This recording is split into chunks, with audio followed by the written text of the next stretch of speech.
जी क्यों? जी बिल्कुल, इस वक्त मैं गबिंजबा में मौजूद हूँ। काफ़ी ठंडी रात है, यहाँ पर काफ़ी सर्दी है और आप देख सकते हैं कि यहाँ पर लकड़ी से आग जलाया हुआ है और लोग जो है वो यहाँ पर अपने आप को ठंड कर रहे हैं। यहाँ पर गर्मा गर्म चाय से भी खूब लुत्फ़ उठाते हैं।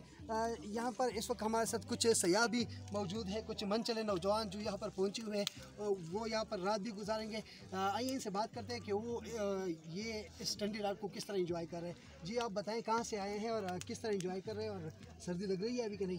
अस्सलाम वालेकुम, मैं पेशावर से आया हूँ और यहाँ की ठंड की तो बात ही कुछ और है। यहाँ के बहुत अच्छा लगा। वो जो कहते हैं कि स्विट्ज़रलैंड और इन पाकिस्तान, तो ये वाकई सच कहा है किसी ने।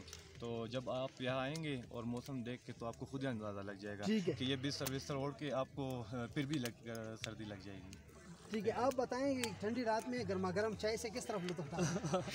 अस्सलाम वालेकुम, थैंक यू सो मच।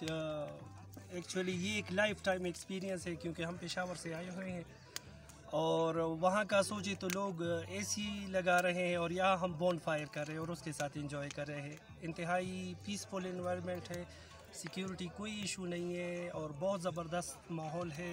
जिन लोगों को शौक़ है टूरिज़म का उनको ज़रूर एंजॉय करना चाहिए, गबिंजबा आना चाहिए। बहुत शुक्रिया। बिल्कुल, जिस तरह आप देख सकते हैं इस वक्त लोगों ने गर्म कपड़े, जैकेट्स और आप देख सकते हैं कि बिस्तर भी पहन कर यहाँ पर खड़े हैं और ठंडी रात का खूब जो है ये एंजॉय कर रहे हैं। और इन सयाहों ने दीगर सयाहों को भी ये पैगाम दिया है कि वो भी यहाँ पर आए और जबकि मुल्क के दीगर हिस्सों में काफ़ी गर्मी है, यहाँ पर जो है काफ़ी सर्दी है, न एसी की ज़रूरत है, कुदरती हुस्न है यहाँ पर और ये जो है ये इस ठंडी रात को खूब इंजॉय कर रहे हैं। जी।